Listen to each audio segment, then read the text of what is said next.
Bien-être, bien-être, bien-être sur Radio Laser. Bonjour à tous, vous êtes avec Cathy. Aujourd'hui, dans votre émission Au Petit Bonheur, on va aborder un sujet qui nous concerne tous. Si je vous dis croissant, pain au chocolat ou chocolatine, c'est selon. Confiture, gâteau, céréales pour enfants, jus d'orange, café, ça vous parle ? Eh bien, nous avons la chance de recevoir dans les locaux de Radio Laser Solène Quignou, diététicienne, nutritionniste et naturopathe, pour parler justement de nos habitudes alimentaires au petit déjeuner. Solène, bonjour, merci d'être parmi nous. Bonjour. Avant de rentrer dans le vif du sujet, on va essayer d'en apprendre un peu plus sur vous. On peut vous consulter dans votre cabinet à Bru dans un espace pluridisciplinaire ? Tout à fait, sur le campus de Carlane à Bru. Alors, ce qui est bien avec Solène, c'est son approche totalement déculpabilisante de l'alimentation. Pour vous, c'est important de travailler sans jugement ? Oui, je me vois pas travailler avec du jugement, c'est hors de question. Les gens sont là pour déposer des choses. Il y a une certaine vulnérabilité à venir parler de son alimentation, c'est très intime. Donc non, c'est hors de question. Bienveillance et sans jugement, c'est les mots d'ordre. Et quel effet ça pourrait avoir, la notion de jugement, sur l'efficacité de l'accompagnement ? Ah bah c'est culpabilisant. Enfin déjà, l'alimentation est une chose hyper culpabilisante pour certains. Ça pourrait aussi éventuellement, chez certains, entraîner des troubles du comportement alimentaire et c'est pas ce qu'on veut. Le but, c'est d'accompagner en bienveillance pour que la personne ait une meilleure qualité de vie, en fait. Donc non, pas de jugement, hors de question. Et vous passez beaucoup de temps à expliquer à vos patients, à faire comprendre les raisons de vos recommandations. Est-ce que vous faites de la pédagogie ? Oui. En fait, j'aime à dire que on est acteur de sa santé. Et il y a des fois où moi, je prends 1 heure et demie avec la personne pour vraiment faire un global sur toute son hygiène de vie. Et le but, c'est vraiment de lui expliquer comment marche son corps. Parce que souvent, on ne lui a pas forcément expliqué. Et il y a des règlements qui sont physiologiques et qui découlent. Enfin, il y a plein de choses qui en découlent. Donc, du coup, l'important, c'est de comprendre, en fait, pour pouvoir agir dessus. Parce que je pense que si on ne comprend pas, on n'a pas forcément la motivation de faire des changements. Et du coup, pourquoi vous avez ajouté la naturopathie à vos outils de consultation ? Parce que, je le dis souvent dans mes consultations, c'est que la diététique, j'adore, c'est super. On est ce qu'on mange, mais on est aussi beaucoup plus que ça. On est tout ce qu'il y a autour, tout ce qui englobe tout ce qu'on est, en fait. Donc, nos émotions, nos habitudes de vie, nos habitudes alimentaires. Donc, il y avait nécessité pour moi de pouvoir accompagner autrement et de manière naturelle. Donc, la naturopathie, c'est ce que ça me permet. Est-ce que ça vous donne également une idée plus globale du fonctionnement du corps humain et de tout son environnement ? Oui, tout à fait. Il y a des choses que j'ai appris en naturopathie que j'avais pas forcément appris, moi, en diététique. Des liens qui peuvent se faire entre différents systèmes. Il y a des fois où on a tendance à apprendre, par exemple, le système digestif, mais on fait pas le lien avec d'autres systèmes, alors qu'en fait, tout est interconnecté et tout est lié dans le corps. Donc, c'est ça aussi que la naturopathie m'a apporté en plus. Justement, vous pratiquez également la réflexologie plantaire. Ça consiste en quoi ? Est-ce que c'est une approche complémentaire ? Tout à fait. En fait, moi, j'adore la réflexologie parce que ça me permet de passer par le corps aussi. En fait, la réflexologie plantaire, ça n'a rien de magique. On vient juste agir sur le système nerveux via les pieds, en fait. Sous les pieds, il y a plein de zones différentes qui représentent des organes, des muscles, des choses comme ça. Et on vient avoir une action réflexe. Et action réflexe, à distance, on vient donner une information au système en question de venir se rééquilibrer naturellement. Donc, imaginons qu'il fonctionne un petit peu moins bien, on vient juste lui demander de revenir à l'équilibre. L'idée du corps, c'est toujours d'être à l'équilibre. D'accord. J'ai vu que vous avez mis au point un programme complet qui s'appelle Éclosion. Est-ce que vous pouvez nous en parler un petit peu ? Tout à fait. Le but avec Éclosion, en fait, c'était de répondre à une problématique que moi j'ai souvent en cabinet, qui est les personnes ont besoin d'un accompagnement qui est plus complet et plus régulier. Avec Éclosion, on fait un point ensemble toutes les semaines. On met à jour toutes les semaines les conseils qu'on a pu mettre en place. Ça nous permet aussi d'aller plus progressivement dans les conseils parce qu'effectivement, quand on se voit sur un suivi classique, on se voit 1 fois par mois. Donc les conseils, on les adapte 1 fois par mois. Mais il y a certaines personnes qui ont besoin d'un vrai soutien et d'un vrai coach, entre guillemets.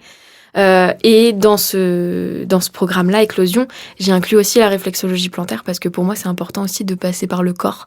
Pas que par l'esprit et de la compréhension, mais que le corps aussi comprenne par le toucher ce qui se passe, quoi. Merci beaucoup pour ces précisions. Solène Quignou, si je vous dis petit déjeuner à la française, la diététicienne que vous êtes me répond quoi ? Elle vous répond que c'est bien, de temps en temps. Ça fait partie de l'équilibre et ça fait partie du plaisir, mais c'est pas ce qu'il y a de plus optimal pour votre santé. Beaucoup disent que le petit déjeuner est le repas le plus important de la journée. Est-ce que c'est vrai ? Selon moi, oui. Après, quand je parle de petit déjeuner, en fait, moi, je mets un point important sur le premier repas de la journée, c'est le plus important. C'est comment on a jeûné toute la nuit, c'est comment on va rompre ce jeûne qui est important. À quoi ressemble un petit déjeuner équilibré selon vous ? Un petit déjeuner équilibré, selon moi, il a des protéines, des bonnes graisses et des glucides complexes. Donc pas le croissant, pas le petit pain au chocolat. Zut. Quels sont les grands principes à respecter pour qu'ils soient bénéfiques sur la santé et sur l'énergie ? Alors, il faut qu'il ait tous ces composants-là pour qu'on ait une énergie qui soit stable sur toute la journée. Les protéines, notamment, vont avoir une action sur la satiété, donc sur la sensation de faim qui va être beaucoup plus longue. Et donc, on n'aura pas ce petit creux vers 10h30, 11h, où du coup, on est fatigué, on n'a plus de concentration. Parce qu'en fait, clairement, on a un creux au niveau de la glycémie. Et donc, du coup, en fait, c'est normal, c'est physiologique ce qui se passe et on a envie de manger n'importe quoi à ce moment-là. Je suis sûre que beaucoup d'auditeurs se retrouvent dans ce que vous dites. Est-ce qu'il y a des différences de besoins entre les enfants, les adolescents, les adultes et les personnes âgées ? Oui, tout à fait.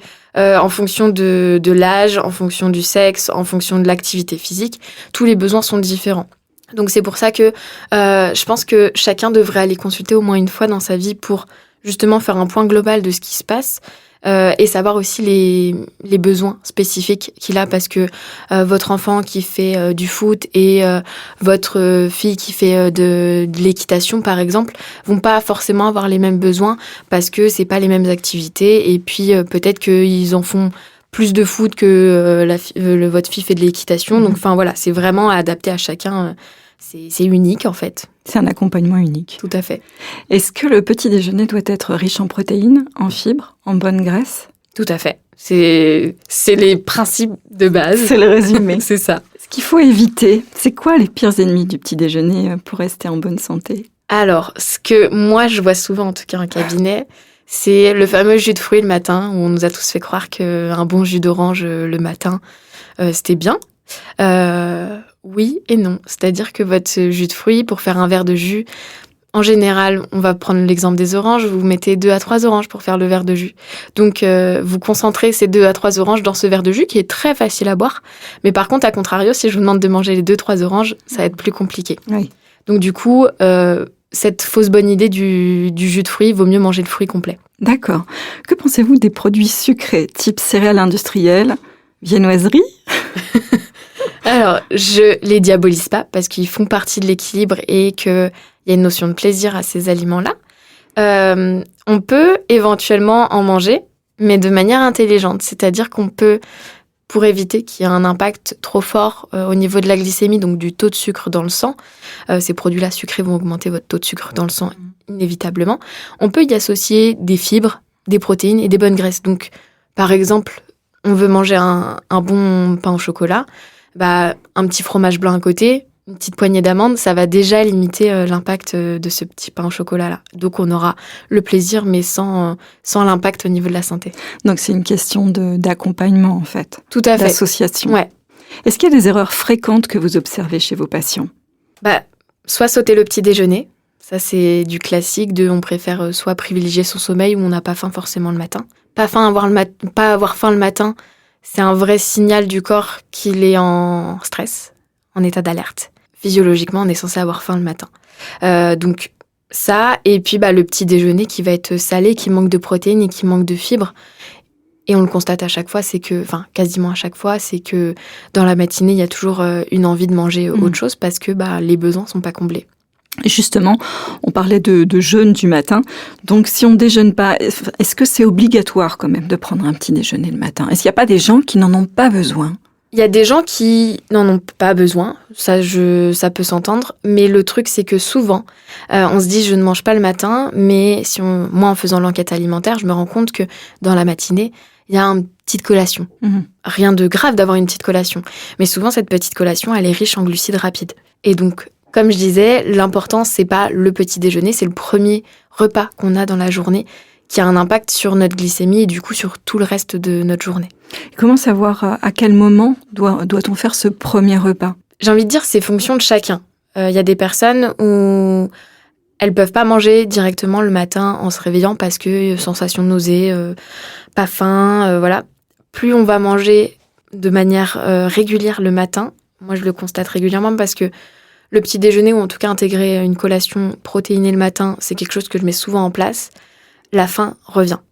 Donc quand je dis que c'est un signal vraiment physiologique, c'est que la faim revient quand on a intégré les bonnes choses au bon moment. Si on prend une vision peut-être plus naturopathique, quelles associations alimentaires sont à privilégier pour mieux digérer et éviter les coups de fatigue ? Est-ce que vous avez des super aliments ? Vous voyez ce que je veux dire ? Tout à fait. Alors, les super aliments peuvent être une aide pour combler, on va dire, le manque de vitamines, minéraux que vous pouvez avoir dans l'alimentation. Après, si on part sur une alimentation qui est équilibrée, dans la logique, on va pas avoir besoin de combler ça. En fait, ce que j'ai du mal avec ce terme super aliment, c'est que les personnes ont tendance à se dire que on va pas régler l'alimentation, mais on va prendre des super aliments ou des compléments alimentaires pour combler ce qu'on ne fait pas dans l'alimentation. Règle de base, c'est on règle déjà l'alimentation sur quelque chose d'équilibré. Et si à ce moment-là, il y a encore des carences, on va dire, et ben là, on peut compléter avec d'autres choses. Oui, d'accord. Donc, c'est tout l'intérêt d'aller voir une diététicienne, un diététicien, justement, pour parler de ces carences et de ces habitudes alimentaires. Tout à fait. Quels aliments vous recommanderiez dès le matin, par exemple ? Dès le matin, alors, typiquement, petit déjeuner salé, pas sucré. Petit déjeuner salé, ça peut être une bonne galette complète.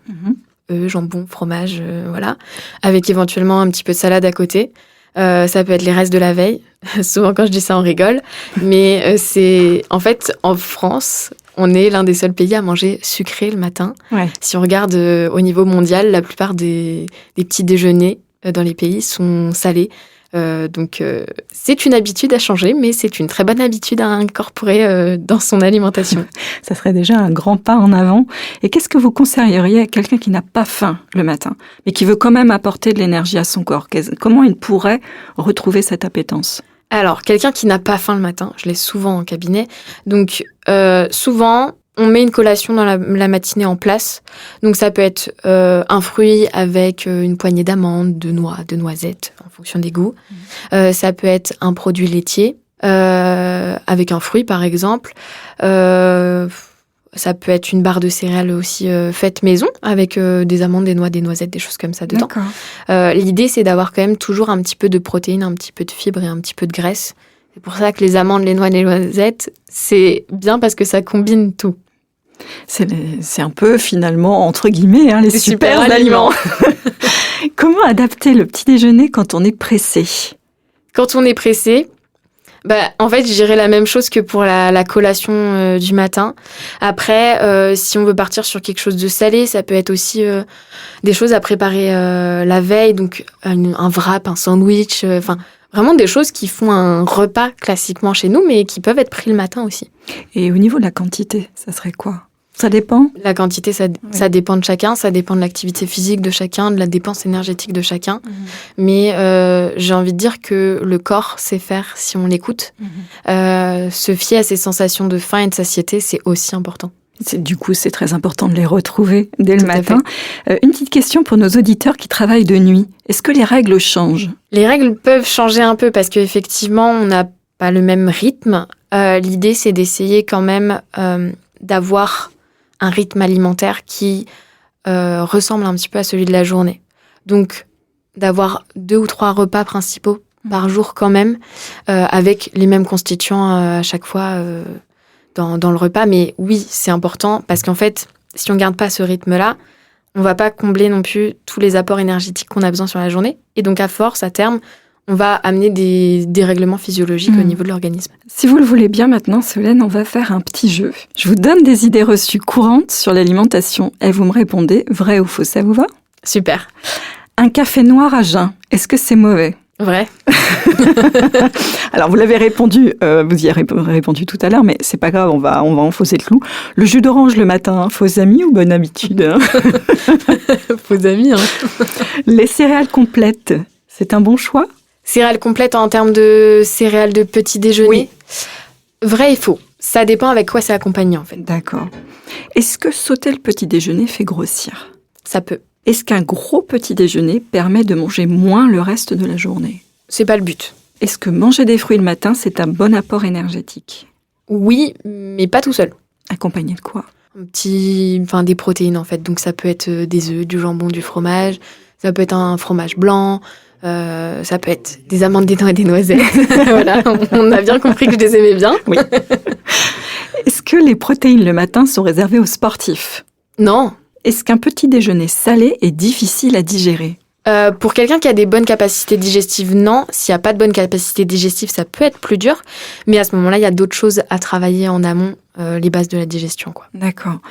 Dernière petite question. Il faut absolument manger dans l'heure qui suit le réveil, c'est vrai ou c'est faux? Non, je dirais que ça c'est en fonction de chacun. Effectivement, s'il n'y a pas le signal, comme je disais, de faim dans l'heure qui suit le réveil, on est plus sur un organisme qui est stressé et qui ne peut pas se permettre de manger, en fait. C'est des réflexes archaïques qu'on tient de nos ancêtres qui vivaient dans la nature.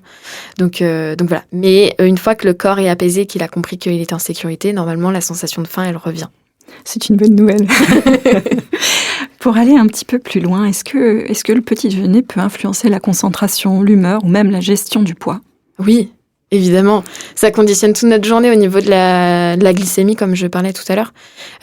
Donc, nos enfants, par exemple, à l'école, je pense qu'on a tous connu ça en classe. Vers 11h, on n'en peut plus, on est fatigué, on n'arrive plus à se concentrer. C'est normal, c'est physiologique, c'est le petit déjeuner qui conditionne ça. Mais il conditionne aussi tout le reste de la journée. C'est-à-dire que si on commence le petit déjeuner sucré, toute la journée, on va avoir envie de sucrer, c'est normal. Et oui. Est-ce que le moment où on prend le petit déjeuner influe sur l'horloge interne, sur la sécrétion de cortisol ou la qualité du sommeil? Ça peut, mais sécrétion de cortisol, par exemple, on a un pic naturel entre 6 et 8 heures. Donc, du coup, normalement, ça devrait se passer comme ça. Et donc, c'est à peu près l'heure à laquelle on prend notre petit déjeuner. Mais chez certaines personnes, effectivement, c'est déréglé, cette sécrétion de cortisol. Donc oui, ça peut avoir un impact. Est-ce qu'on peut faire un lien avec la santé mentale? Par exemple, est-ce que le petit déjeuner pourrait aider à réguler l'anxiété, l'humeur ou la gestion du stress? Oui, évidemment que oui. La glycémie, en fait, va avoir un impact là-dessus, mais aussi d'avoir un petit déjeuner protéiné. Les protéines permettent de sécréter les bons neurotransmetteurs, sérotonine, mélatonine, tout ça, qui nous permettent de nous sentir bien et en sérénité, en fait. Donc oui, ça a un impact sur notre humeur et sur notre gestion du stress, tout ça. Justement, vous parliez de glycémie. Quelle influence le petit déjeuner peut avoir sur la santé métabolique? On parlait donc de glycémie, de diabète de type 2 ou de prévention de l'obésité. C'est évident que, en fait, si on commence le petit déjeuner de manière sucrée, donc comme je disais, on a des envies de sucre toute la journée. Ces envies de sucre, elles sont physiologiques, c'est normal. Mais du coup, effectivement, ça va favoriser la prise de poids, éventuellement, en fonction de l'activité physique qu'on a à côté. Ça peut favoriser aussi une apparition peut-être de diabète à terme. En fait, on vient fatiguer l'organisme à faire ça, parce qu'on lui demande une adaptation perpétuelle avec trop de sucre. Et du coup, en fait, adapter son alimentation, c'est aussi faire de la prévention. Au niveau du diabète, au niveau de l'obésité, c'est aussi prendre soin en amont de son corps, de son capital santé. Oui, l'idée, moi, la naturopathie, c'est aussi un des principes de base. C'est le côté préventif. C'est que on rend les gens acteurs de leur santé, mais justement, l'idée de comprendre ce qui se passe dans le corps, c'est que on peut vraiment agir en prévention avant qu'il y ait quelque chose de plus grave, on va dire. Les tendances actuelles que vous observez, tout ce qui est, justement, on en parlait de super aliments, le sucré salé, les bowls hawaïens avec de l'ananas, etc., le porridge, les smoothies, qu'est-ce que vous en pensez de toutes ces nouveautés un petit peu? Alors, j'en pense que c'est bien, il y a de toute façon toujours eu des nouveautés, peu importe le domaine, c'est en éternel mouvement, mais j'ai l'impression qu'avec l'alimentation, on a tendance à vouloir aller au plus rapide. Ce qui est plus simple, qui ne demande pas trop d'efforts, notamment les compléments alimentaires. Typiquement, les gens pensent résoudre leurs problèmes avec ça. Oui, ça peut être une bonne aide, mais quand il y a l'alimentation à côté qui est aussi réglée, c'est pas une pilule magique. Et donc, ça sert à rien de vouloir trouver une formule miracle. Le corps sait faire, vous savez faire, mais il faut se donner aussi les possibilités de le faire. Justement, on en parlait un petit peu déjà tout à l'heure, mais comment se situent les habitudes françaises par rapport aux autres pays ? On est un pays de la gastronomie, donc ça c'est beau, on a plein de bons plats. Mais au niveau du petit-déj, je pense qu'on est les pires. Zut, raté. Solène Quignou, est-ce que vous avez un petit tips, une petite astuce pour nous ? J'aime bien rappeler qu'il faut manger avec les yeux. Parce qu'on mange avec sa bouche, mais on mange aussi avec les yeux, d'avoir une assiette appétissante. Et plus c'est coloré, plus il y a de vitamines, minéraux, donc mieux c'est pour la santé. Merci. Merci beaucoup Solène Quignou d'avoir répondu à mes questions pour les auditeurs de Radio Laser. Je rappelle que vous exercez en cabinet à Bru. D'ailleurs, pour les auditeurs de Radio Laser qui sont intéressés, vous organisez une journée porte ouverte dans votre espace le samedi 27 septembre et le dimanche 28 septembre. Vous nous en dites un peu plus ? Oui. Du coup, effectivement, on organise une porte ouverte avec des ateliers et des initiations gratuites à différentes pratiques. Moi, notamment la réflexologie, mais il y a aussi plein d'autres ateliers, hypnose, yoga, sonothérapie, massage. Donc, il y a de quoi venir se faire du bien. Donc, faut pas hésiter à en parler autour de soi parce que je pense que personne ne refuse quelque chose qui lui fait du bien. Super. Finalement, le bon petit déjeuner, c'est pas une recette unique. C'est celui qui vous fait du bien, qui respecte vos besoins et qui vous donne l'énergie d'avancer dans votre journée avec pour objectif de bien commencer sa matinée. Encore un grand merci à Solène Quignou d'être venue répondre à mes questions. Merci à vous. C'était Cathy. Excellente journée à tous sur Radio Laser.